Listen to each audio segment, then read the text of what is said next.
बिस्मिल्लाहिर्रहमानिर्रहीम। अस्सलाम वालेकुम। दुनिया भर से देखने वाले लाखों नाजरीन को शाहिद इमरान का सलाम पहुंचे। दोस्तों, आज का इंटरव्यू बड़ा इंपॉर्टेंट है।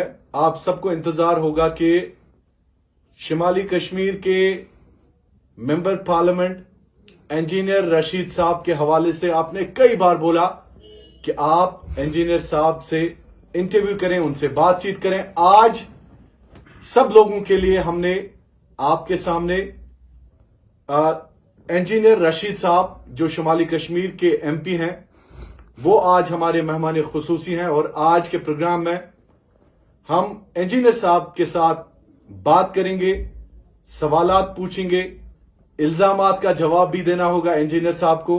और मैं कोशिश करता हूं कि तमाम जो सवालात जो आपके मन में है, आपके जहन में है, इंजीनियर साहब से पूछे जाएं। इंजीनियर साहब, बहुत बहुत शुक्रिया हमारे साथ बात करने के लिए। Thank you. इंजीनियर साहब, आपका एक शेर मुझे याद आ रहा है। आप शायरी कभी कभार करते हैं और त्योहार से निकलने के बाद 5.5 साल के बाद वो शेर बड़ा मुझे पसंद भी है। इंजीनियर साहब भी खफा मुझसे, बेगाने भी ना खुश, मैं जहरे हिलाल को कभी कह न सका कंद। ये बड़ा फेवरेट शेर है आपका।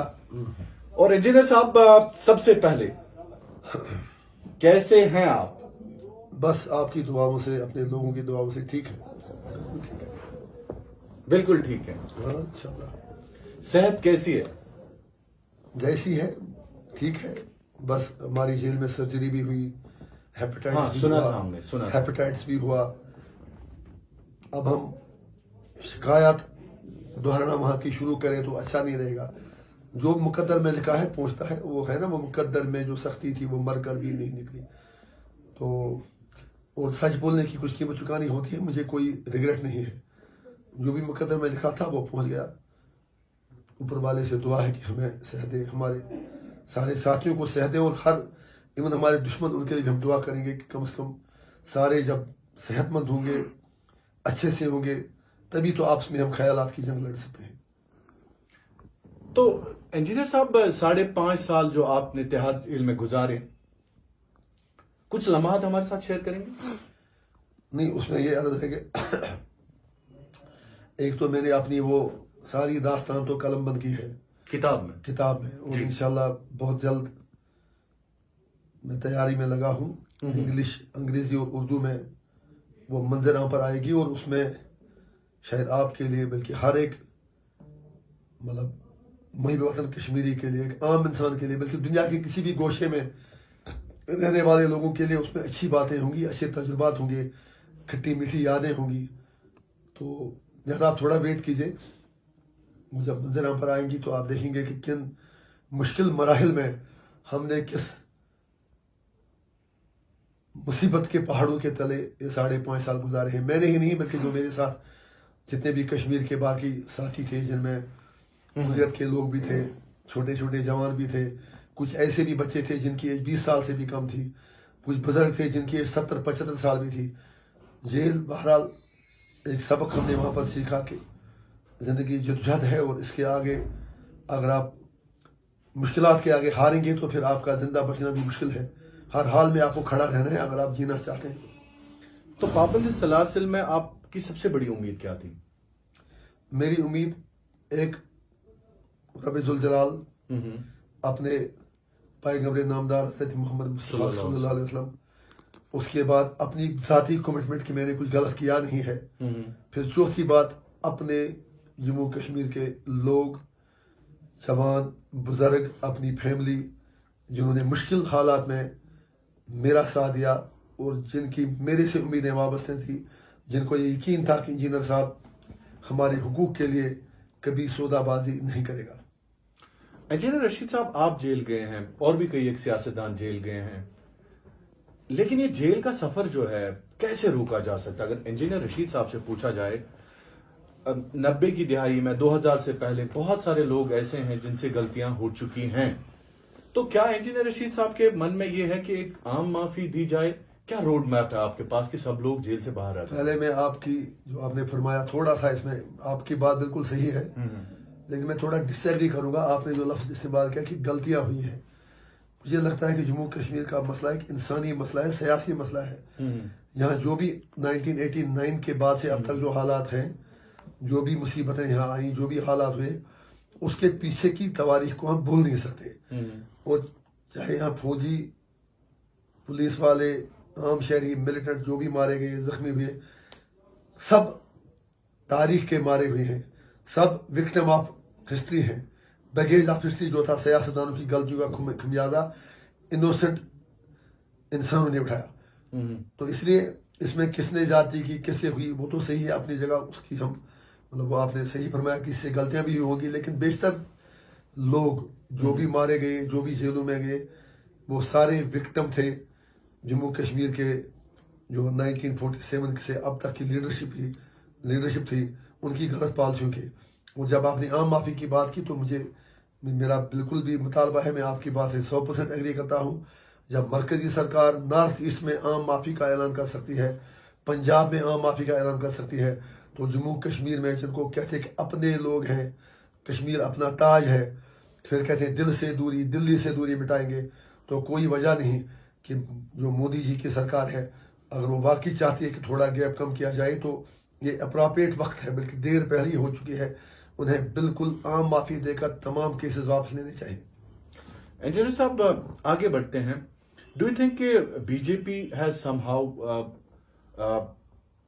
taken benefit out of your jail, out of Yasin Malik साहब jail, out of Shabir Shah jail, कि उनको नेशनल लेवल पे आपको दिखा के कि आपको जेल भर दिया गया ताकि उनको नेशनल लेवल पे मदद मिली जाए? If you agree. आपने सर एक वाजिब सवाल पूछा। यही मैं बीजेपी से कहना चाहता हूं कि बीजेपी का इंटरेस्ट नेशनल इंटरेस्ट ना समझा जाए।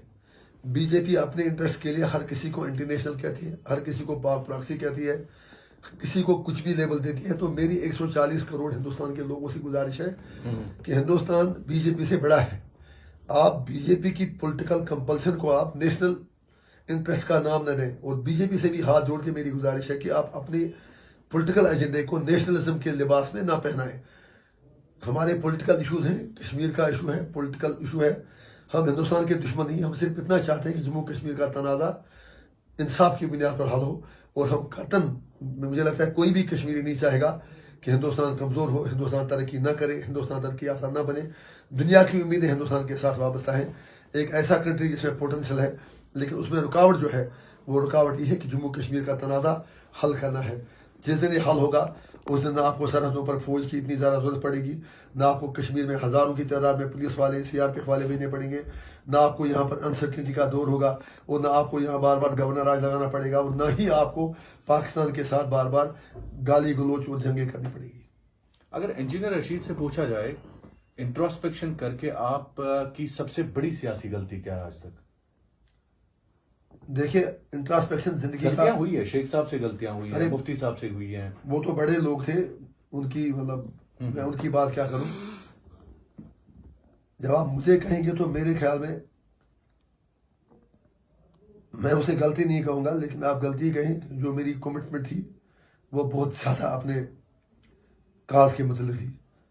तो बदकिस्मती से जो सरकार वक्त की थी उसने हमारे खुलूस को, हमारी कमिटमेंट को, उसने ये समझा कि हम ओवर एम्बिशियस हैं या शायद किसी और के एजेंडे पे काम करते हैं। लेकिन ये तो गुनाह है नहीं, लेकिन मुझे लगता है कि इसी चीज को हमारे दुश्मनों ने गलती समझा। गलती आप मानते हैं कि जो आपका सियासी एजेंडा था? मैं नहीं गलती नहीं, अमित से कि मैंने कहा कि लोगों ने हमारी स्ट्रांग कमिटमेंट को हमारी गलती समझकर हमें सजा दे दी, ये मैं कह रहा हूं। फिर जहां तक आप मेरी जात से पूछेंगे मेरी गलती क्या थी, तो शायद उस पर मैंने सोचा नहीं है, क्योंकि वजह यह है कि 2008 में मैं सियासत में आया, 11 साल एमएलए रहा। आपने भी, आप विटनेस है कि शायद कोई ऐसा थाना जम्मू कश्मीर का नहीं होगा जहां मैंने प्रोटेस्ट ना किया हो, जहां मार न खाई हो। लेकिन अगर मैं गलत होता तो मेरे खिलाफ बहुत सारे एफआईआर दर्ज हुए होते। फिर 11 साल के बाद 5.5 साल जेल में गए। एक मुख्तसर से पॉलिटिकल कैरियर में शायद अभी मुझे उतना ज्यादा सोचने का मौका भी नहीं मिला कि हमसे गलती क्या हुई। मैं छोटा आदमी था, अपनी कमिटमेंट के इतनी स्ट्रांग था। आप ये कह सकते कि गलती ये हुई कि मैंने सिस्टम पर भरोसा किया, लेकिन शायद वो कहना अभी कबल वक्त होगा, बारी होगा क्योंकि इसी सिस्टम ने बहरहाल फिर छोटी सी गुंजाइश रख के मुझे पार्लियामेंट में भी पहुंचा दिया। तो आपके सवाल का मैं किसी मुनासिब मौके पर जवाब दे दूंगा। नहीं, सिस्टम थोड़ा सा समझा दीजिए। मैंने आपसे कह दिया, मैं आपके मुनासिब मौके पर जो आपने कहा कि मुझसे गलती क्या हुई, तो उसमें मैं वही कहूंगा, गुनाहगारों में हूँ शामिल, गुनाहों से नहीं वाकिफ, सजा तो मिल गई मुझको, खुदा जाने खता क्या है। अच्छा, तो इंजीनियर साहब, सवाल ये भी है कि जो आपने कहा कि पार्लियामेंट में आपकी जीत दर्ज हुई, लेकिन नेशनल कॉन्फ्रेंस के नजरिए के सामने आप तो बिल्कुल मैं ये कहूंगा कि नाकाम रहे, बिल्कुल। You were defeated by National Conference very badly. Am I right और रॉन्ग? नहीं, रॉन्ग। मैं कहता हूँ कैसे, समझा दीजिए। मैं सब बता रहा हूँ। पहली बात है, नेशनल कॉन्फ्रेंस 47 से आज तक हमें मानना पड़ेगा जम्मू कश्मीर की सबसे बड़ी सियासी पार्टी थी। उसके बाद आप शायद असेंबली इलेक्शन की बात कर रहे हैं। हर इलेक्शन का अपनी एक इंपॉर्टेंस होती है, अपना एक तरीका होता है, अपना एक बैकड्रॉप होता है। जब आप ये कहेंगे तो आपको ये भी कहना चाहिए कि नेशनल कॉन्फ्रेंस को सबसे बुरी हार जो हुई वो उमर ब्लॉक की नेशनल कॉन्फ्रेंस की 47 से आज तक हमारे हाथों की पार्लियामेंट इलेक्शन में, जब हम जेल से बैठ के हारे। आप ये कह सकते हैं कि आपकी या बाकी लोगों की एक्सपेक्टेशन ये थी कि अवामी इत्तेहाद पार्टी असेंबली में मतलब सीटें निकाल लेगी, अच्छी सीटें निकालेगी, लेकिन आपको हमारी मजबूरियां समझनी होगी। पहली बात, हमें टाइम नहीं मिला। दूसरी बात, जिस वक्त मुझे एंट्री बेल मिली, 2 फेजेस नॉमिनेशन के सिक्योरिटी के पूरे हो चुके थे, तीसरे फेज में 3 दिन बचे थे, हमारी पार्टी की रजिस्ट्रेशन नहीं हुई थी, हम भीख मांगते रहे, हमारे लोग इलेक्शन कमीशन के दफ्तर पर, रजिस्ट्रेशन नहीं दी गई। मैं उस पर बाद में, पहले रजिस्ट्रेशन की बात कर रहा हूँ। रजिस्ट्रेशन नहीं दी गई, फिर हमने कहा कि हमें कॉमन सिंबल कम से कम दिया जाए, वो भी नहीं दिया गया। बीजेपी हर हाल में चाहती थी कि हम आगे ना बढ़े, इसलिए उन्होंने हर तरह से तमाम एजेंसियों को, तमाम इदारों को हमारे खिलाफ इस्तेमाल किया। फिर सबसे इम्पोर्टेंट बात ये थी कि हमने 2019 में जब मुझे गिरफ्तार किया गया, हमने तब बेल लगाई, लेकिन तब हमारी बेल मुस्तरद कर दी गई। उसके बाद मैंने बेल लगाई नहीं, लेकिन जब पार्लियामेंट का इलेक्शन मैंने जेल से लड़ा, उस वक्त अरविंद केजरीवाल जी को भी उसने इंटरिम बेल लगाई कि उससे पार्लियामेंट इलेक्शन में कैंपेन के लिए बेल दे दी जाए। तो मेरे वकीलों ने भी वही आधार, उसी चीज को मद्देनजर रखकर कहा कि जब केजरीवाल को बेल मिल सकती है, इंटरिम बेल, अबूरी बेल, तो इंजीनियर रशीद को क्यों नहीं। और यकीन माने कि उन्होंने मेरे से मशवरा किए बगैर एंट्री बेल लगाई। मैं चाहता, मुझे पूछते तो मैं उनसे कहता मत बेल लगाई एंट्री बेल पार्लियामेंट के लिए, असेंबली के लिए, पार्लियामेंट के लिए रिजेक्ट कर दी। So you are not seeking bail for assembly elections? पहले सुनिए ना, पार्लियामेंट के लिए जो मैंने लगाई वो रिजेक्ट कर दी। फिर असेंबली के वक्त मेरे वकीलों ने ये समझ कर के केजरीवाल जी को बेल मिली, उन्होंने मेरी बेल भी लगाई, क्योंकि जेल में उस वक्त मेरे साथ काफी ज्यादती हो रही थी। मुझे घर फोन करने की इजाजत नहीं थी, जबकि हर इनमेट का 5 मिनट डेली फोन हर कोई इनमेट करता था। हफ्ते में 2 बार वीडियो कॉलिंग कर सकता था। तो मेरे साथ क्या हुआ कि मेरा फोन 10 जनवरी 2024 के बाद बिल्कुल काट दिया गया। मैं पूरी तरह दुनिया से काट के रख दिया गया मुझे। तो मेरा वकीलों से रब्ता हुआ नहीं। What was the reason? Reason बस सरकारी ऑपरेशन कि हम इलेक्शन ना लड़े, हम बीजेपी की बी टीम की सपोर्ट करें। आप समझ सकते हैं मैं क्या कह रहा हूं। तो उस वक्त क्या हुआ, नहीं, was that पहले मुझे पूरी आपको कन्वे कर दिया गया था? सॉरी, मतलब आपको कन्वे कर दिया गया था जेल में कि आप सपोर्ट? सीधी बात है, जब मैं कह रहा हूं तो वो तो मैंने दुनिया को कहा कि मुझ पर दबाव था कि आप मतलब जो उनके अपने चेले चाटे हैं, जो मोदी जी के भाई खुद को कहते हैं, उनकी सपोर्ट करें। मुझसे मिलने भी यहाँ के पॉलिटिशियन आए कि आप भी सपोर्ट कर लें सजाद साहब का तो आपको छोड़ दिया जाएगा। हमने कहा कि हम अपने उसूलों पर कंप्रोमाइज नहीं करेंगे। आप पार्लियामेंट की बात कर रहे हैं? हाँ, पार्लियामेंट की बात कर रहा हूँ। तो हमने रिफ्यूज किया।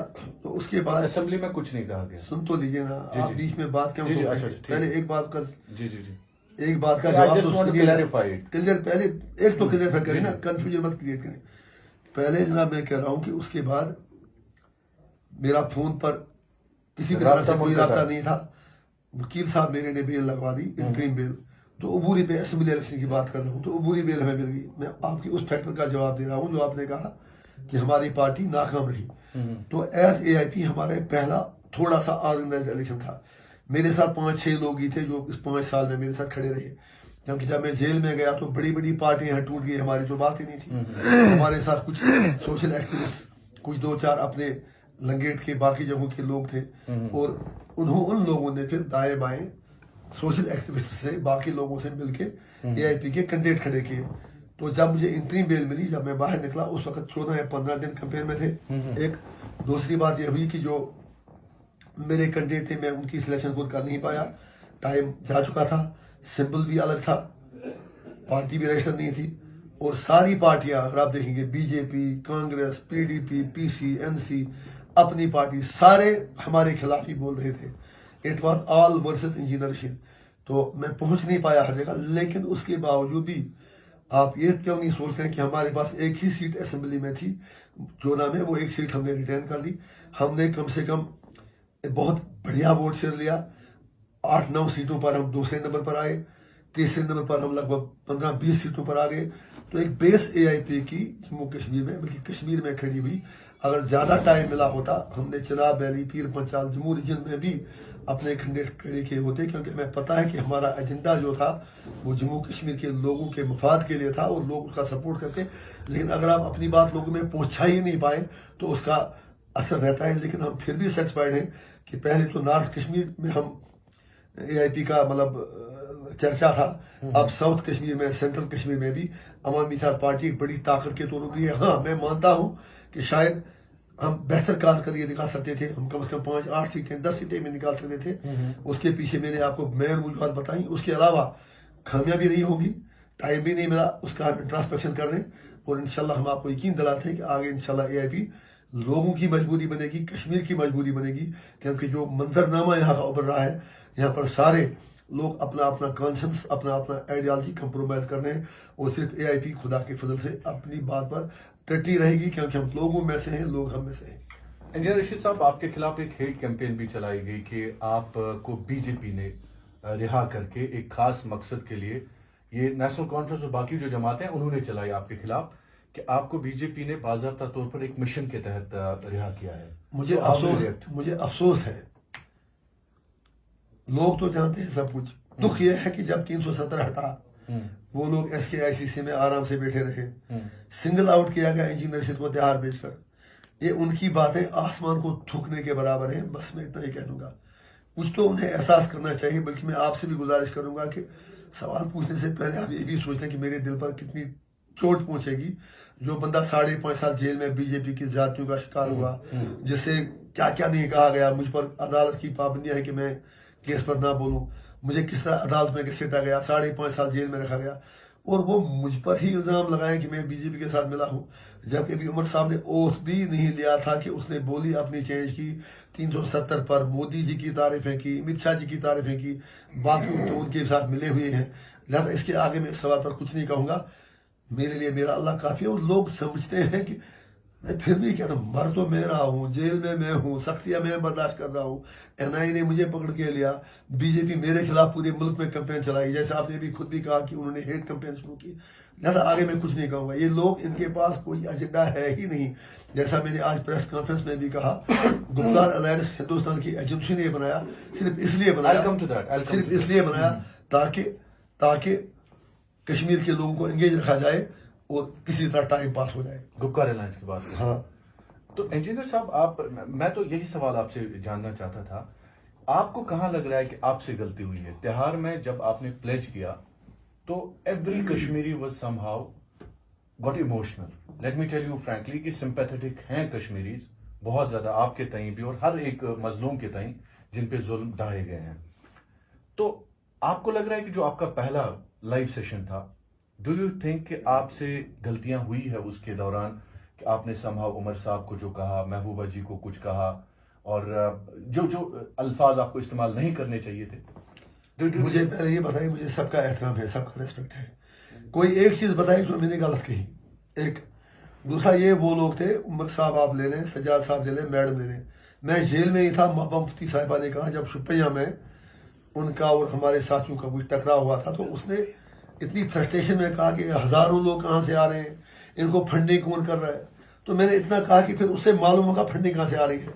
हमारे लोग वॉलंटियरली हर जगह निकले, आपने पार्लियामेंट इलेक्शन में हमारी कैंपेन देखी, हर जगह लोग वॉलंटियर निकल रहे थे। मैं तो आपसे कह रहा हूं कि मेरा फोन ही काटा गया था। आप मुझे छोड़ दीजिए सर, जो जेल में हुर्रियत के बड़े लोग हैं, आप उनसे पूछ लीजिए, जब वो छूटे हैं वो आपको कहेंगे कि इंजीनियर रशीद को 22 घंटे सेल में बंद रखा जा रहा था, मेरा फोन बिल्कुल अलाउड नहीं था, मेरा जब राब्ता ही कहीं नहीं था।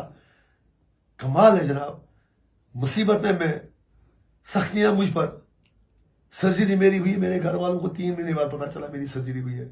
मुझे लिख के लिया गया कि ना आप घर वालों को बताएंगे तुम्हारी सर्जरी है, और ना अगर कुछ हुआ तो आपकी अपनी जिम्मेदारी है। अब मैं क्या क्या कहूँ आपसे, मेरी किताब आने दीजिए, फिर मुझे लगता है कि सवाल पूछने वाले भी कम से कम सर झुका के बात करेंगे आपसे। What they wanted from you? वो मैंने आपसे कह दिया, उनके Proper अपने, time. उनका अपना एजेंडा, उनके अपने चेले चाटे, वो जो उनके एजेंट बनकर जिन्होंने कश्मीरी को बर्बाद किया, जिन लोगों ने 2014 में सरकार बनाई पीजेपी के साथ मिलकर, और 370 लेने की जिम्मेदारी 60% उनकी, 40% उमर अब्दुल्ला की, ये सब मिले हुए थे।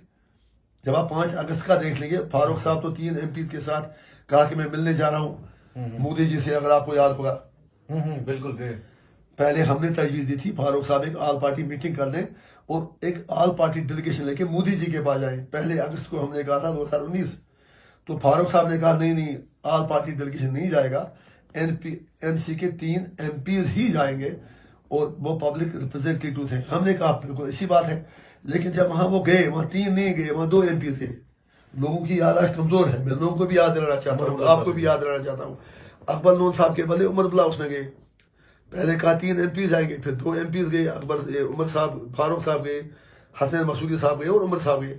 तो पहले उन्होंने NC ने विश्वासघात किया, फिर जब वहां से वो निकले, याद करें आप, फारूक साहब ने कहा कि 370 को कुछ नहीं होगा, मोदी जी ने कहा हम कुछ नहीं कर रहे, तो 3 दिन कश्मीरी बिल्कुल खाली गफलत में सोए रहे। चौथे दिन फिर 370 हट गया। तो सीधी बात है, उमर साहब को पता था, फारूक साहब को पता था, उन्होंने दिल्ली का काम आसान कर दिया। 4 दिन उन्होंने धोखे में कश्मीरी को रखा। उसके बाद जब 370 हटा तो इन सबको रखा गया SKICC में। आपको पता था? इन सबको आपको पता था? ना, मुझे कहाँ पता होता। इन सबको रखा गया मैं उस पर आता हूँ, उन सबको रखा गया SKICC में। मुझे कोई शिकवा नहीं है कहाँ रखा गया, मुझे कोई प्रॉब्लम नहीं। हमें ले जाया गया तिहाड़। बट आपने एक इंटरव्यू में कहा मैं उस पर आ रहा हूँ, पहले मेरी बात सुनिए। 2018 की मैं आ रहा हूँ उस पर बाद में, पहले मेरी बात सुनिए, पहले सवाल का पूरा जवाब सुनिए। सवाल का प्लीज डोंट इंटरप्ट। मेरी सर ये गुजारिश है कि इनको SKICC में रखा गया, मुझे तिहाड़ जेल भेजा गया। उसके बाद इन लोगों ने गुपकार अलायंस बनाया, PAGD क्या बनाया। तो मुझे एक अचीवमेंट, ये इनकी फ्रस्ट्रेशन बोल रही है, अब इंजीनियर ने ये कहा वो कहा, नाज न जाने आंगन टीड़ा। मुझे आप बताएं, गुपकार अलायंस ने कोई एक सिंगल मूव 370 की वापसी के लिए उठाया क्या? फिर जितने यूटर्न उमर साहब ने, मैडम ने लिए, हम इलेक्शन नहीं लड़ेंगे, म्यूनिसिपलिटी है, केजरीवाल दुश्मन हमारा है, नेशनल पार्टी का सपोर्ट नहीं लेंगे, कांग्रेस ने कभी हमारी बात नहीं की, फिर बाद में उनसे ही हाथ मिलाए। ये वही लोग हैं जो शिबू सोरेन की और केजरीवाल की राय के लिए उनकी बीवी के जलसों में गए, लेकिन तिहाड़ किसी कश्मीरी इन्वेस्ट से, मुझे तो छोड़िए, किसी से मिलने नहीं आए।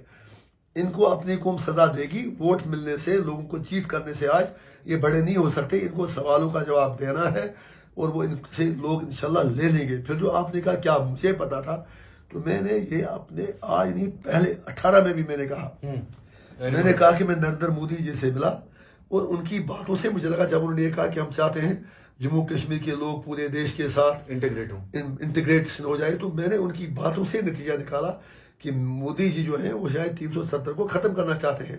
तो मैंने मैडम से उसी वक्त कहा जाके घर, मैंने उमर साहब तक भी बात पहुंचाई, तो उन लोग वो टस से मस नहीं हुए। लेकिन हमसे बड़े लोग ये थे, बड़ी पार्टियां थी, और उसके बाद टाइम ही कितना मिला। उसके बाद हम जेल गए, उसके बाद पार्लियामेंट का इलेक्शन आया, अगर आपको याद, फिर बालाकोट हुआ, फिर वो मतलब बालाकोट का पहले पांपोर हुआ, फिर बालाकोट हुआ, फिर जेल गए। So what I could have done, मैंने इन तक कन्वे कर दिया। इंजीनियर साहब, आप अभी बड़े स्टेक होल्डर हैं। जब हम बात करते हैं AIP, आप खुद कह रहे हैं कि रियासत गिर एक मुहिम आप चला रहे हैं AIP के हवाले से, तो आपको क्या लग रहा है, आप अपने मन की बात कीजिए कि आपको क्या लग रहा है 370 की जो खासकर वापसी है, क्या ये मुमकिन है? Do we tell our people that it is possible? मुमकिन क्यों नहीं है? मुझे एक चीज बताइए, जब बीजेपी इतने बरसों तक उसने कहा कि हम 370 हटाएंगे, तो वो वापस ले भी आए, वो उन्होंने हटा भी लिया। फिर फर्क है, लेकिन जो उमर साहब कहते हैं, वो कहते हैं कि ये बीजेपी सरकार में वापस नहीं देगी। बिल्कुल सही कह रहे हैं। तो मुझे ये बताइए, हम पॉलिटिकल लोग हैं, चाहे उमर अब्दुल्ला साहब हूँ, मैडम हूँ, सजाद लोन साहब हूँ, अल्ताफ बुखारी साहब, कोई भी साहब हो, सारे पॉलिटिकल लोग हैं ना। हमें उसके लिए पॉलिटिकल स्ट्रगल करनी पड़ेगी। कश्मीरियों को तो एब्सोल्यूट मेजॉरिटी पार्लियामेंट में मिलेगी नहीं, हमारे पास 3 या 4 सीटें हैं, चलो जम्मू भी मिला 6 सीटें हैं। हमें एक डिजायर्ड प्रेशर बनाना है। अगर सिर्फ पार्लियामेंट तक का ही चलता, जिस सेशन में 370 हटा उसी सेशन में 3 किसान लॉज भी पास हो गए, तो किसानों ने एक पीसफुल एजिटेशन चलाई, तो उसी पार्लियामेंट ने वो किसान लॉज वापस भी कर लिए। तो अगर हम उतना प्रेशर बना पाए, पॉलिटिकल प्रेशर, पीसफुल पॉलिटिकल, आप क्यों फिर कन्फ्रंटेशन करते हैं? आप सुनिए, दिल्ली के साथ कन्फ्रंटेशन क्यों करते हैं? सुन तो लीजिए, कन्फ्रंटेशन ही करनी है और क्या करोगे आप? पॉलिटिकली प्रेशर बनाना है दिल्ली पर कि आपने हमारे से जाति की। दिल्ली तो प्यार मोहब्बत की बात सुननी नहीं है, मैंने मेरी बात सुन लीजिए। जी जी बताएं। हम तो पाँव पड़ेंगे मोदी जी के वापस देने, आपने जाति कर ली होती, ये जम्मू कश्मीर का मुद्दा भी हल करें। वो तो मान ही रहे, वो तो हमारा मजाक उड़ा रहे, हमने सब कुछ अब ठीक कर दिया। हम इसीलिए कहते हैं कि पॉलिटिकल मूवमेंट की जब बात करें, उसमें मोदी जी के पास जाके उनको परसुएशन करना भी मूवमेंट का हिस्सा है। उनको ये समझाना कि नहीं, आपने हमारे साथ जाति की ये भी एक हिस्सा है, फिर उसके लिए आप और पॉलिटिकल मूव करें। वो चीज तो हमने गुपकार वालों की देखी नहीं, उन्होंने कुछ किया ही नहीं।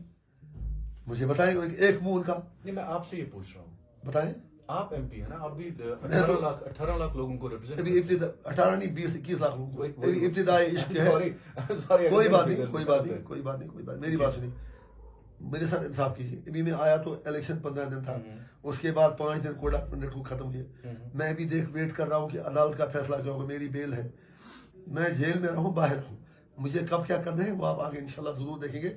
370 या बाकी इशूज को लेकर एक पीसफुल डेमोक्रेटिक पॉलिटिकल मूवमेंट इंजीनियरशिप चलाएगा। इसीलिए मैंने कश्मीरियों से कहा था मुझे कम से कम 5-6 MLA दे दें, ताकि मैं 370 की लड़ाई जम्मू कश्मीर के बाहर हिंदुस्तान के मुख्तलिफ शहरों में 140 करोड़ लोगों तक अपनी बात पहुंचा दूं। उन्हें ये कह दूं कि हमारे साथ जुल्म हुआ है। जो इंटेलेक्चुअल क्लास है, पॉलिटिकल लोग हैं, सिविल सोसाइटी है, प्रोफेसर्स हैं, किसान हैं, बाकी लोग हैं, मेरा इंशाल्लाह अपने एक रोड मैप है। मैं आप कन्फ्रंटेशन करते हैं, आप पे ये इल्जाम है कि आप सख्त लहजे के साथ दिल्ली के सामने जाके फिर तो आप जो मामलात हैं उनको खराब कर देते हैं। आप पे ये इल्जाम है, आप सुने मेरी बात। आप पे ये इल्जाम है कि आप बी पार्टी भी करते हैं, आप दिल्ली को नाराज ऐसे कर देते हैं कि वो फिर आपसे बात तक नहीं करना चाहते हैं। तो क्या रोड मैप है आपके पास कि आप दिल्ली के साथ जाके एक सॉफ्ट शाहिद भाई, मैं आपसे एक बात कहूँ। जी जी, अभी आपने अपने इंटरव्यू में मुखालिफों का कहा कि वो मुझे कह रहे हैं बीजेपी के साथ मिला हुआ है। नहीं, मैं आपसे ये सवाल मैं पूछ रहा हूँ। मैं वही कह, अब आप दूसरा सवाल, अच्छी बात है, आप पूछें जो भी पूछना है, आपका हक है, सवाल पूछना आपका हक है, लेकिन जवाब भी सुने।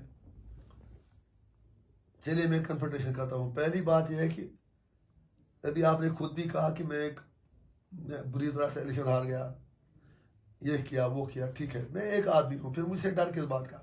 मेरी कोई अहमियत ही नहीं है एक उनके हिसाब से, अगर ऐसा है। दूसरी बात यह है कि मैडम और सजाद साहब ने तो बीजेपी के साथ अलायंस किया था, वो तो उनकी गोद में बच्चों की तरह खेल रहे थे, फिर 370 क्यों हटाया? मेरी वजह से थोड़ा हटाया। अगर आप बीजेपी ने जो 370 हटाया वो उनका एजेंडा था, और फिर मैडम और सजाद साहब ने उनको प्लेटफॉर्म दिया, उन्होंने हटाया। उसके बाद मैं 5.5 साल जेल में था, मेरा कोई राब्ता नहीं था। फिर जो लोग ऐसा कहते हैं उनसे आप पूछ लीजिए कि उन्होंने 370 वापस लाने के लिए 5.5 साल क्या किया।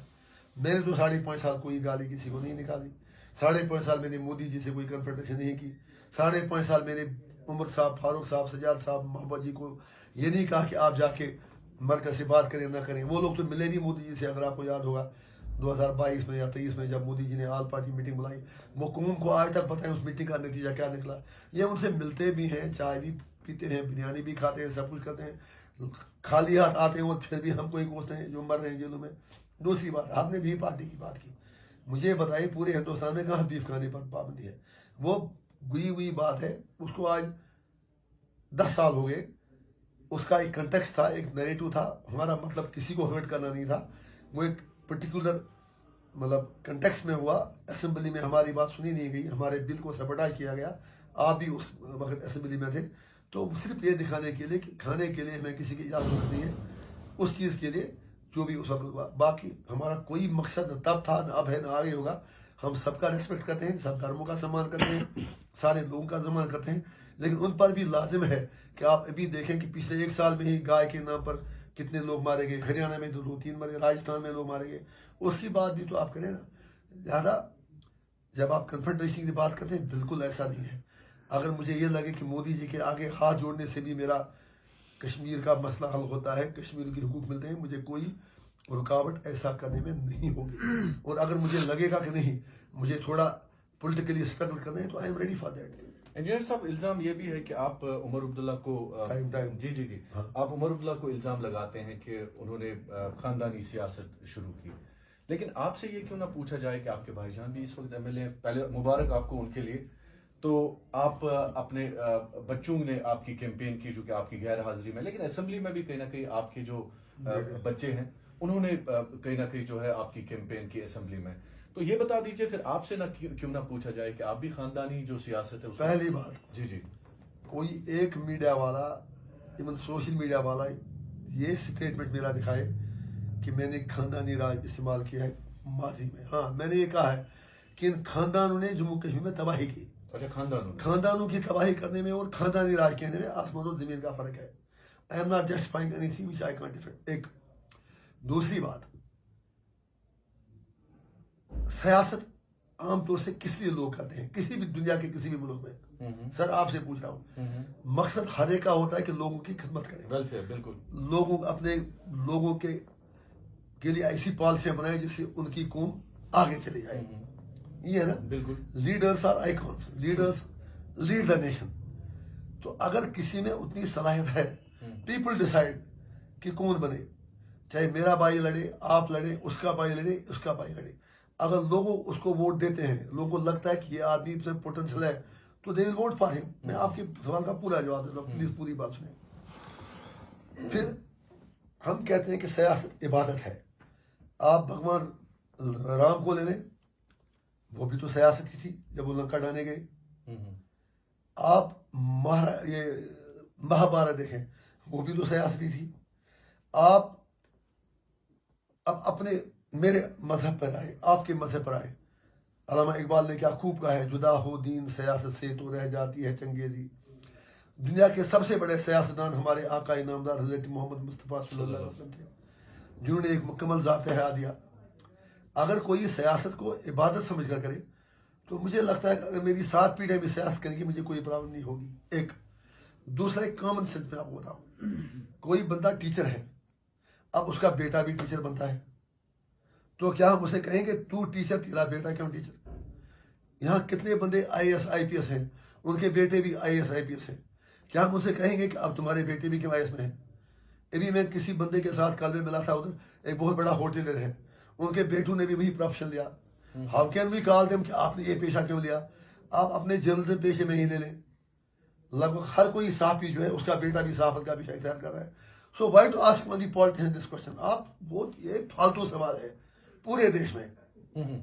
सवाल ये होना चाहिए कि आप जो बंदा सियासत कर रहा है क्या वो इसके काबिल है कि नहीं है, क्या इसमें पोटेंशियल है कि नहीं है। ये मैंने आपको एक जनरलाइज करके बताया। अब मैं आपके स्पेसिफिक सवाल पे आता हूँ। ट्रस्ट मी, खुर्शीद साहब का सियासत में आने का कोई भी इरादा नहीं था, यकीन करें आप। लंगेट के मेरे लोगों ने फैसला लिया, उन्हें कोई पता नहीं था मैं छूट जाऊं ना छूट जाऊं। फिर स्पेशल परमिशन से वो जेल में आए, उन्होंने मुझे कन्वे किया कि हमारा फैसला है। खुर्शीद साहब सियासत में आए, इलेक्शन लड़े। यकीन करें, मैं ईमानदारी से कहता हूँ, खुर्शीद साहब जब जेल में मुझे मिलने आए, असेंबली इलेक्शन की बात कर रहा हूँ, तो उस वक्त तक मेरी फिर सिचुएशन थोड़ा ईज हो गई थी MP बनने के बाद जेल में।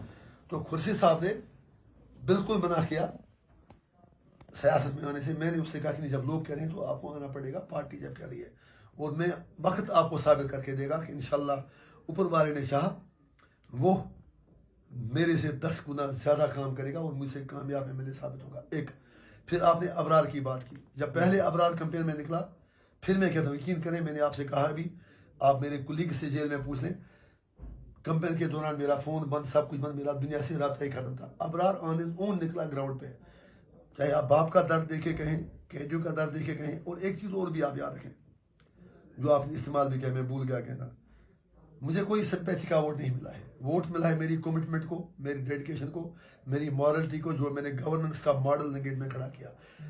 अगर सिंपैथी का वोट मुझे आज मिला तो 2019 आपने भी मेरी कैंपेन तब कवर की थी, अगर आपको याद होगा, पार्लियामेंट इलेक्शन में। तो तब इतने नाराज है, सुनिए ना, सुनिए ना बात। तब मैं 27-28 हज़ार वोटों से हार गया था, लेकिन 6 असेंबली कॉन्स्टिट्यूंसी में पहले नंबर पर आया था। तब उड़ी के लोग, सब ध्यान रहा था आपको। हाँ, तब उड़ी के लोगों की मेरे साथ कौन सी सिंपैथी थी? करना के लोगों की मेरे साथ कौन सी सिंपैथी थी, बारामूला के लोगों की मेरे साथ कौन सी सिंपैथी थी, नंबर 1 टंगमल के लोगों की मेरी कौन सी सिंपैथी थी, वहां नंबर 1 आया था। रफियाबाद कौन सी मेरी सिंपैथी, लंगेट में कौन सी सिंपैथी थी। तो कहना यह है वो एक जो मेरा मॉडल ऑफ गवर्नेंस था, जो मेरा ब्रांड ऑफ पॉलिटिक्स था, उसको लोगों ने ओन किया। मैं आपको दावे से कहता हूं, अगर मैं जेल ना गया होता, आपने भी कहा मैंने असेंबली इलेक्शन में परफॉर्म अच्छा नहीं किया, ये आप क्यों भूलते हैं कि बाकी पार्टियों के पास कंपेयर करने के लिए 5.5 साल थे। मुझे तो 12 जून में सारा नेटवर्क करना पड़ा। Room was not built in a day. ना ये तो पार्लियामेंट की थी ना। मैं ना सॉरी लिसन भाई साहब, वी यहाँ जो मात खा रहे हैं, तब मैं एक ही फेस था अकेला, इंजीनियर रशीद। आज तो 32 कैंडिडेट हमारे थे, हर कोई इंजीनियर रशीद बन नहीं सकता, हर कोई मेरे नाम। नो ये भी जवाब है ना उस सवाल का। somehow you are saying कि इंजीनियर रशीद जो बिल्ड हुआ है पिछले 14-15 सालों में, तो इसका मतलब यह है कि ये एआईपी जो आपके अराउंड घूमती थी। आप नहीं समझ रहे। लीडर हमेशा हर पार्टी में एक ही होता है। आप मोदी जी को बाहर निकालें, वहां उनका कोई एड्रेस नजर नहीं आएगा।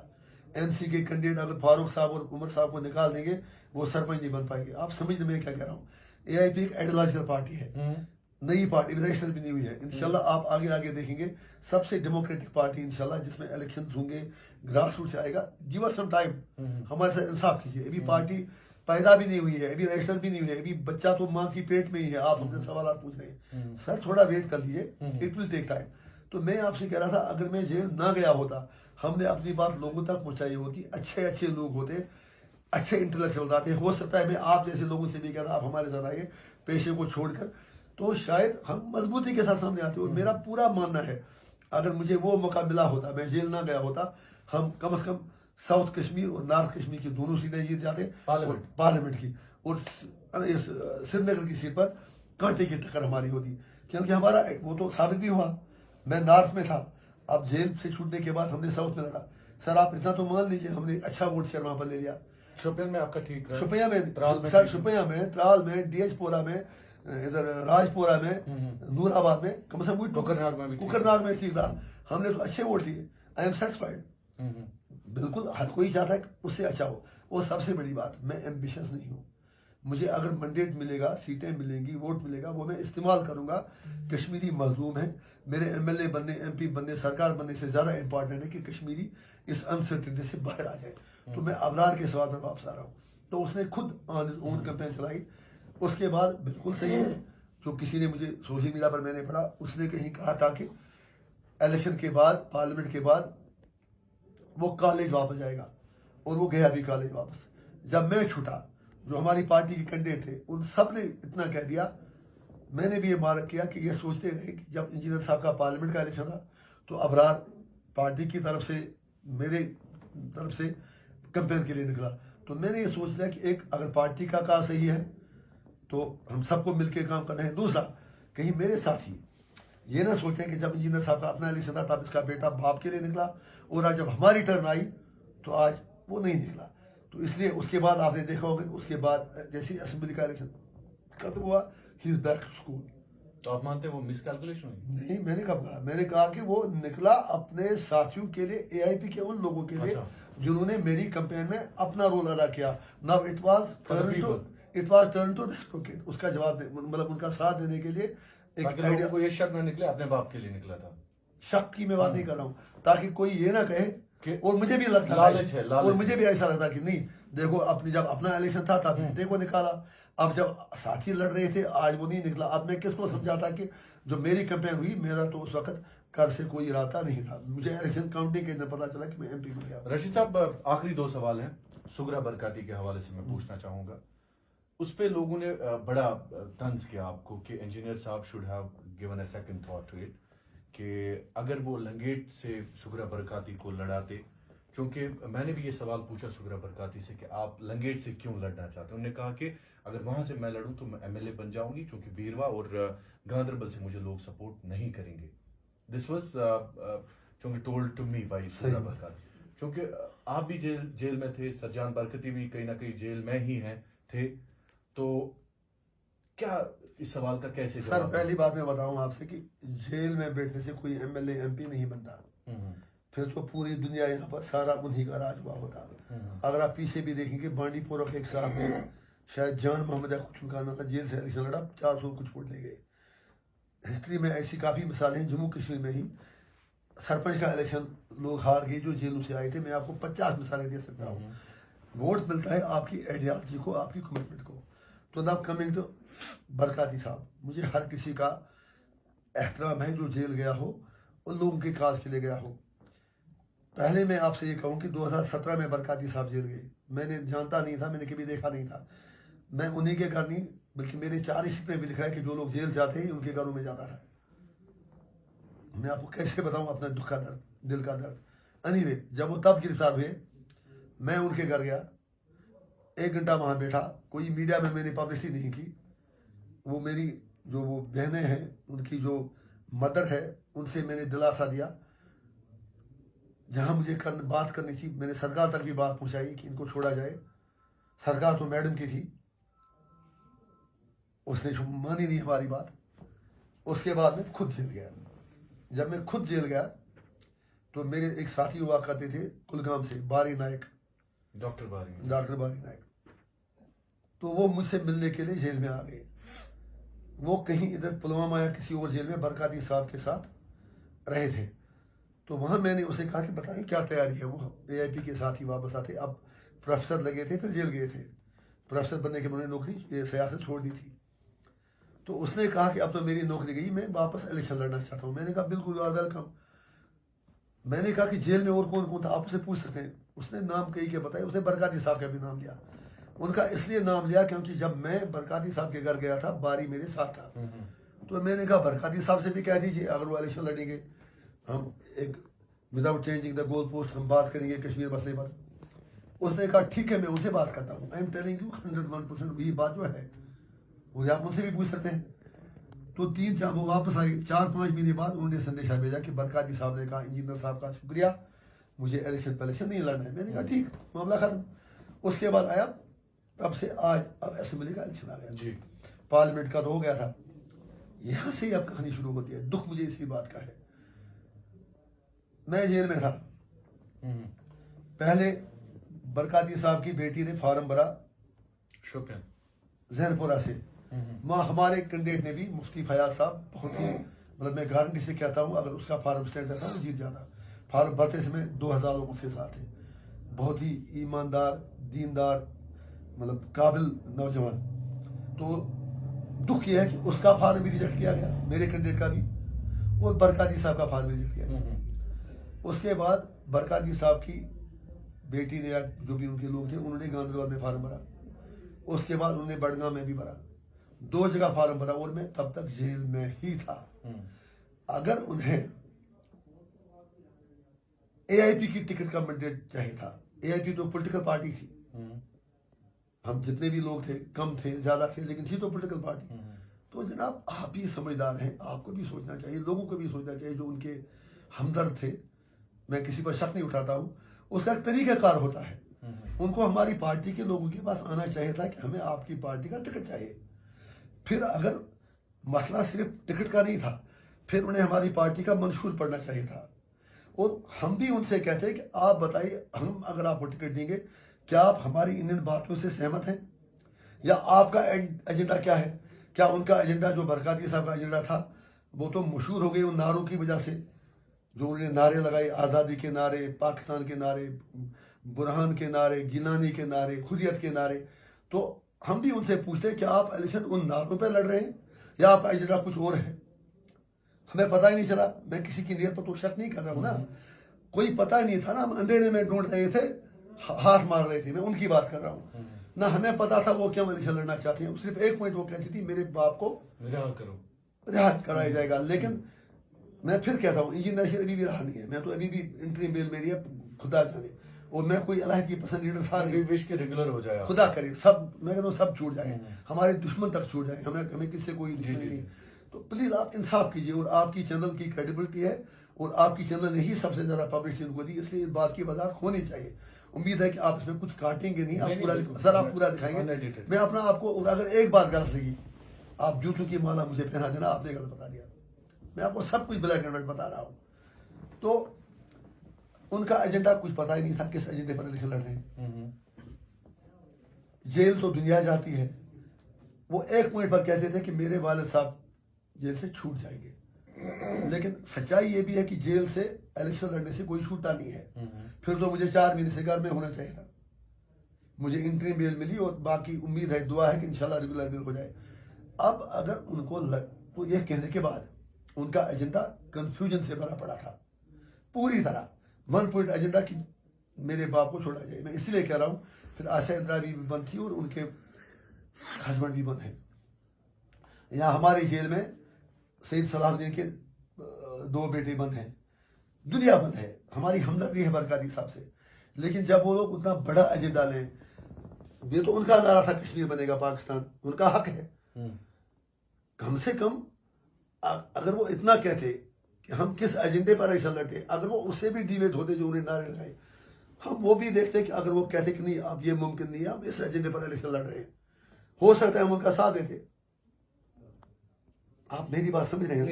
मैं उसी पे मैं नहीं, मेरी सारी बात सुनिए प्लीज, बीच में नहीं पड़ने आप। जितना टाइम लगेगा एक एक लफ्ज आपको दिखाना पड़ेगा। सवाल आप उसके बाद जितने मर्जी पूछे, मैं आपके सवाल ले लूंगा। अगर ऐसा होता, मैं उनसे अगर ये मैं सोचता कि नहीं उनके साथ हाथ मिलाने से मुझे कोई नाराज होगा, फिर मैं जमात इस्लामी से भी हाथ नहीं मिलाता। तो मैंने क्या किया काम, उन्होंने कोई राब्ता नहीं किया। मैं जेल में था, मुझे कोई पता नहीं। उसके बाद 2 जगह उन्होंने फार्म भरा, उनकी अपनी मर्जी, वो किस एजेंडा पर लड़े, मैं उनका रेस्पेक्ट करता हूँ, एहतराम करता हूँ। मैं जेल में ही था, तो उन्होंने क्या काम किया, बडगाम और बीरू के बाद सीधा लंगेट। कहां से कहां, गांधरबल और बीरू के बाद सीधा लंगेट। और बीरू में लंगेट के बाद अगर AIP की कोई स्ट्रांग सीट थी वो बीरू थी। बिल्कुल एजेंसियों ने काम किया। मैंने किसी पर इल्जाम नहीं लगा, समझने की कोशिश कीजिए। क्या ये सही नहीं है कि अल्ताफ बुखारी साहब ने ऐलान किया हम उसकी सपोर्ट करें? आपसे कह रहा हूँ, कहा कि नहीं कहा? नहीं, उन्होंने कहा था बिल्कुल, लेकिन उन्होंने रिजेक्ट किया फिर बाद में। किसने रिजेक्ट किया? वो जो उनकी बेटी थी बरकती, हमने कहीं वो नहीं देखा, उन्होंने रिजेक्ट किया, बिल्कुल नहीं किया। दिखाएं मुझे कहाँ रिजेक्ट किया। आपके पास उसकी वीडियो है? नहीं, उन्होंने स्टेटमेंट उसकी स्टेट मुझे दिखा, वीडियो है कहीं?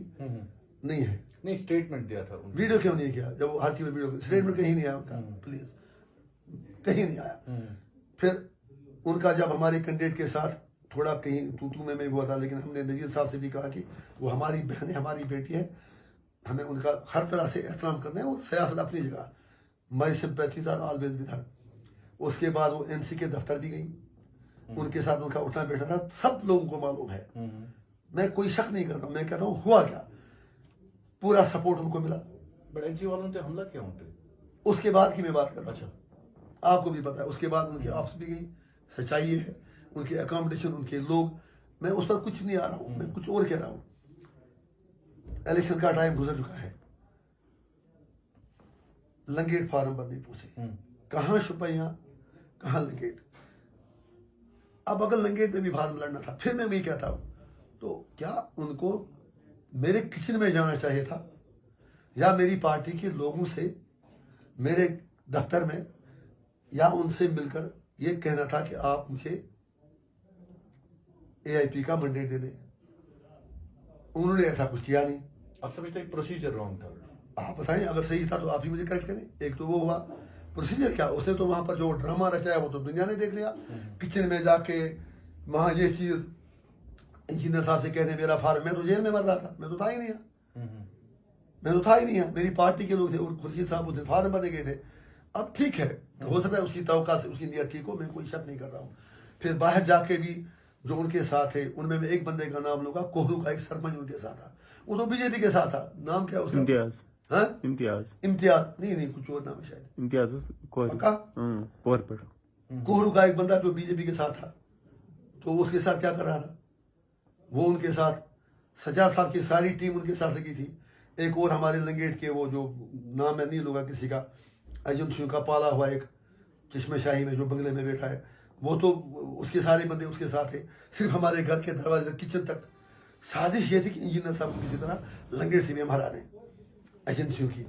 उसके बाद हमने कुछ भी नहीं कहा, और मेरे खिलाफ पूरी कंपेन, इंजीनियर रशीद ने उनकी मदद नहीं की। इंजीनियर मैंने ठेका लिया था मदद करने का, क्या जब मैं बंद था, मेरे लिए जब मैं बंद था, मैं तवकात की बात करता हूँ, बिल्कुल तवकात की बात करता हूँ। पूरी कैरेक्टर एसोसिएशन कंपेन पूरे कश्मीर में, इंजीनियर रशीद ने बरकाती साहब की बेटी का साथ नहीं दिया।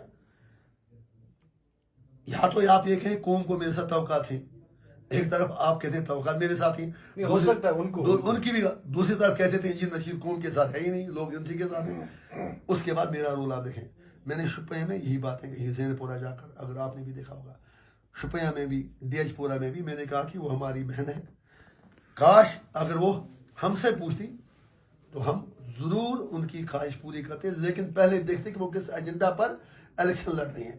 क्योंकि यहाँ सजाद लोन भी एक बार अलबर्ग बना के उसने बहुत मारदाट कराई और फिर आज मोदी जी की गोद में खेल रहा है। जब तक कोई एजेंडा सामने किसी का नहीं आएगा हम किस पर ट्रस्ट करेंगे? और वो भी दूर से ही, गैरों से ही सुना तुमने, गैरों से ही कहा तुमने, कुछ हमसे सुना होता, कुछ हमसे कहा होता। जब उन्होंने अप्रोच ही नहीं किया, जब हमें पता ही नहीं, तो सपोर्ट की बात बीच में आई कहाँ? अब अगर हम सपोर्ट करते भी, सर आप एक जर्नलिस्ट हैं, पढ़े लिखे जर्नलिस्ट हैं, उन्होंने 2 जगह फार्म भरा, कॉन्स्टिट्यूशन में लिखा है कि 2 जगह कोई बंदा इलेक्शन लड़ सकता है, 3 जगह लड़ ही नहीं सकता। अब अगर उसका ड्रामा वो नहीं था तो और क्या था? उसे 2 जगह पहले ही भरा था, लगे में कैसे वो फार्म भरती? ये सारा उसका खेल था। नहीं सुनिए ना, नहीं बात काटने नहीं। जी जी मुझे प्लीज, आपका पेशा है, जितना जलील हमें बरकाती साहब के नाम पर, क्योंकि मेरे दिल में कोई कुदूरत नहीं है, मेरे दिल में रेस्पेक्ट है, और अगर मेरा दिल बड़ा नहीं होगा तो फिर मुझे सियासत करने का कोई शौक नहीं। लेकिन कश्मीर, सुनिए ना, अरे सुनिए मेरी बात, इंजीनियर रशीद को मोदी डैमेज नहीं कर सका तो कोई और क्या करेगा? हम तो हाई टेंशन लाइन को पकड़ लेते हैं, मुझे कोई फर्क नहीं पड़ता। मेरा सिर्फ इतना कहना है, जो कैरेक्टर असोसिएशन मेरा हुआ पूरे कश्मीर में बरकाती साहब को लेकर, मुझे उससे बहुत दुख हुआ। वो जेल में से तो इलेक्शन लड़ रहे थे, लेकिन एजेंडा बताया नहीं क्या था, बिल्कुल नहीं बताया, कोई एजेंडा नहीं।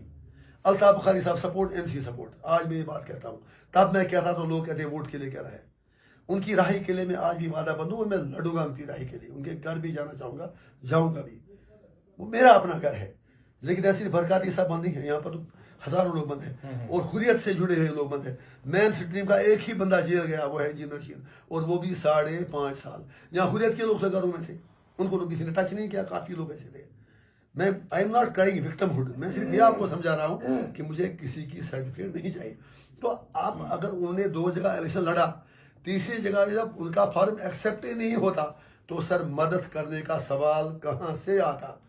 उसके बाद फिर भी मेरा, आप देखें, बड़ापन में नहीं कहूंगा, मेरी दरियादिली आप देख लें, मुफ्ती अशरफ साहब हैं साउथ कश्मीर के, जो वो जाहिद साहब बेचारा ट्रक ड्राइवर था, जब मैंने उसका इलाज कराया, अगर आपको याद होगा 2015 में, जिसकी ट्रक जलाई थी गांव रक्षकों ने उधमपुर में, ट्रक ड्राइवर और कंडक्टर, तो मैं ही उसका इलाज कराया, मैं ही उसको दिल्ली ले गया था, मुझ पर इंक अटैक भी हुआ था।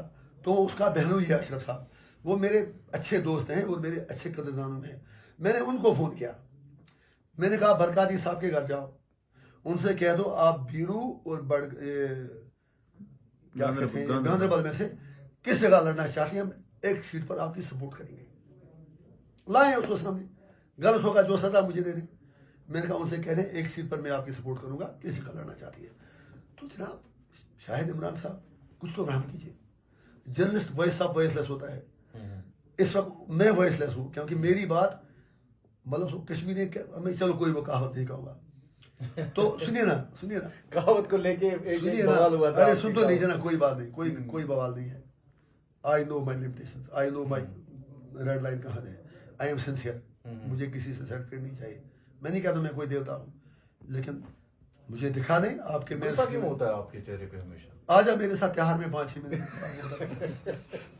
और उमर साहब और सजाद साहब को भी ले आओ, मैडम को भी ले आओ। सुनिए ना सर, सुनिए ना, पहले एक सवाल, नहीं इसलिए नहीं है, इसलिए गुस्सा है क्योंकि इस कौम ने बहुत मुसीबत देखी है। कश्मीर के लोग दे डिजर्व सम मर्सी। अपने लोगों पे क्यों निकालते हैं? They deserve some mercy. नहीं, आप, मैंने किसी पर नहीं बोला, आप खामखा में लोगों का अटेंशन डाइवर्ट करें। पहले सवाल का जवाब, सीरियस अबाउट इट, पहले सवाल का जवाब पूरा कर दीजिए। मैंने बरकाती साहब की दफ्तर को, बेटी को संदेशा भेजा मुफ्ती अशरफ के हाथ। मैंने सोचा वो आएंगी, अगर वो गांधरबल कहेंगी मैं अपने कैंडिडेट से कहूंगा पीछे रहो, बीरू में कहेंगी मैं पीछे रहूंगा। तब से आज तक मेरे पास कोई नहीं आया, कोई जवाब नहीं, सिर्फ मेरी किरदार खुशी, मेरे कैंडिडेट की किरदार खुशी। इसलिए उनसे मेरी गुजारिश है, वो मेरी बहन है, मुझे उनकी नीयत पर कोई शक नहीं। उनकी राही के लिए, उनके वालिद साहब की, उनकी वालिदा की राही के लिए, जिस तरह मैं औरों के लिए आवाज़ उठाता हूँ, उनके लिए भी आवाज़ उठाऊंगा। और जो ये सवाल मुझसे कर रहे हैं कि उनकी राही के लिए आपको उसका साथ देना चाहिए था। मैं उन्हें ये कह दूंगा, मेरी राही के लिए 5.5 साल उमर साहब, सजाद साहब, किसी और साहब ने एक बार भी आवाज़ नहीं उठाई। आज वो उनके हमदर्द कैसे होंगे। लिहाजा ये सारा जो भी हुआ, मुझे बरकाती साहब और उनकी फैमिली के दुखों का एहसास है, और इंशाल्लाह मुझे पूरी उम्मीद है कि हम भरपूर कोशिश करा के, हम कोई भीख नहीं मांग रहे, सारे कैदियों की राही के लिए हम मिलकर कोशिश करेंगे। लास्ट पे इंजीनियर साहब, उमर साहब की सरकार को आपने मुबारकबाद भी शायद दी है, क्यों नहीं दी? और आप गए भी थे शायद ओथ सेरेमनी में। तो कैसे देखते हैं इस सरकार को आप? लास्ट पे थोड़ा सा हमें मैंने बार बार कहा कि मोदी जी को भी चाहिए कि इस सरकार को तंग भी किया, सवाल पूछने आपने बड़ा तंग भी किया। उमर साहब कहते हैं कि अभी मैं कुर्सी पर बैठा भी नहीं, और इंजीनियर साहब ने मुझ पे इल्जाम लगाने शुरू कर दिए हैं। आज भी बड़ा इल्जाम लगा आपने इंजीनियर साहब। सर देखिए, सही कहा आपने, जो चीजें सामने आई उसमें इल्जाम की बात ही नहीं होती है। जैसे उमर साहब ने इलेक्शन लड़ा 370-35 से वो स्टेट हुड पर, जबकि एनसी का ओरिजिनल एजेंडा 98 था, 53%। वो भूल के सीधा मोदी जी के नैरेटिव में फंस गए। अब चलिए मानते हैं हम यही बात, लेकिन जैसे ही इलेक्शन खत्म, उन्होंने कहा कि 370-35 से मोदी जी से मैं मांगूंगा ही नहीं। फिर इलेक्शन इस एजेंडे पर लड़ा क्यों? फिर उन्होंने कहा कि हम एक रेजोल्यूशन कैबिनेट में पास करेंगे 370-35 से और स्टेट हुड के लिए। तो जो खबरें कल से आई, चोरी बैठे किसी कमरे में हमारा रेजोल्यूशन पास किया, असेंबली में तो किया नहीं, दुनिया देखती क्या रेजोल्यूशन है। तो उस कैबिनेट की रेजोल्यूशन में उन्होंने सिर्फ स्टेट हुड की बात की। वो तो वैसे भी मोदी जी और अमित शाह जी कहते हैं हम दे देंगे, और अगर स्टेट हुड देते हैं हमारे लिए वो उतना काफी नहीं है। उमर साहब को चाहिए था कि वो एक अगर रेजोल्यूशन ही पास करना था, वो तो पूरा कहते हैं कि हमें स्टेट हुड 370-35 से वापस मिलना चाहिए। तो उन्होंने कश्मीरियों की पेट में छुरा घोंपा है। मुझे अफसोस है कि वो ऐसा कहते हैं। उसमें इतना भी दम नहीं कि अपनी कैबिनेट से एक रेजोल्यूशन पास करा सके। हालांकि वो रेजोल्यूशन वहां पर जो उनकी 98 रेजोल्यूशन का 99 में हशर हुआ था, इसका भी होने वाला है। इनकी बात कोई सुनेगा नहीं। अगर देंगे तो फिर इनके साथ कोई आपस में मिली भगत करके बीजेपी एनसी क्रेडिट गेम में इन्वॉल्व होंगी। लेकिन फिर भी अगर है ना, वो दिल पल भर के लिए कोई हमें प्यार कर ले, झूठा ही सही, अगर रेजोल्यूशन पास करनी थी तो होल हार्टेडली करते, हाफ हार्टेडली कर ली। लिहाजा वो टू आंसर द क्वेश्चंस, मुझे नहीं, पूरी कौम को बताए। अगर उसे लगता है 370 वापस आएगा नहीं, फिर कौम से झूठ बोला क्यों? फिर वो कहते हैं बीजेपी सरकार से नहीं मांगूंगा। 5 मिनट के लिए यहाँ कांग्रेस ने 70 साल राज किया, अगर बीजेपी भी 70 साल रहती है तो तब तक तो उमर साहब की 3 पीढ़ियां गुजर जाएंगी। तो फिर 370 वापस कैसे आएगा? He is a political leader, he should have a political agenda. जो मैंने पहले भी आपसे कहा, उसको पॉलिटिकली एक प्रेशर बनाना है मरकजी सरकार पर, जिससे 370 वापस आए। एटलीस्ट स्ट्रगल तो करे। फिर अगर वापस अभी ना भी आता है, हमें लगे कि नहीं बंदा तो लड़ रहा है, बंदा तो कुछ कर रहा है, वो तो कुछ कर ही नहीं रहे। तो आप भी पार्लियामेंट में ना, कमाल है, मैं ही तो भुगत रहा हूँ। मैं वही बोल रहा हूँ, मैं तो भुगत रहा हूँ। वेट कीजिए, देख लीजिए हमारा प्लान क्या होगा। आप अभी इब्तिदाई इश्क है, रोते हैं क्यों, आगे आगे देखिए होता है क्या। हमें किसी से पूछने की जरूरत है? आप तो मेरा तरीका पिछले 2008 से अब तक देते हैं। और सर मैं हूँ, जो आपने फरमाया, मुझे राजनीति में हो गए 16 साल, 16 में 5.5 साल जेल में। इन लोगों को 70-80 साल हो गए राजनीति करते हुए। मैं एक एक दिन का जवाब दूंगा, इनको 70 साल का जवाब देना होगा। मेरे से तो न कोई 370 हटा, न कोई कश्मीर का मसला क्रिएट हुआ। मुझे बताइए मेरे से क्या हुआ? हाँ, जिस 370 की बात करते हैं, जिस स्टेट फ्लैग की बात करते हैं, ये तो इंजीनियर जी था जो स्टेट फ्लैग डे मनाता था हर साल, अगर आपको याद होगा। जवाहर नगर में शेर कश्मीर पार्क में परमिशन जहाँ मिलती थी, और मैं इनको दावत देता था, आइए इस दिन में आप भी शमूलियत कीजिए, क्योंकि बीजेपी आगे कोई बड़ा कर सकती है। मैंने इनसे कहा था कि आप 6 जून को state flag, state holiday declare करें, ताकि हम इसको क्रेडिबिलिटी दे दें। इन्होंने मेरी बात मानी नहीं, इन्होंने मेरी बात मानी नहीं। उसी में आ रहा हूँ जनाब, उसी में आ रहा हूँ। मैंने उनसे तब कहा था, पिछले 11 साल आप भी विटनेस हैं, कि हम 6 जून को स्टेट फ्लैग डे मनाएं, हमारी अटानमी का दिन मनाएं।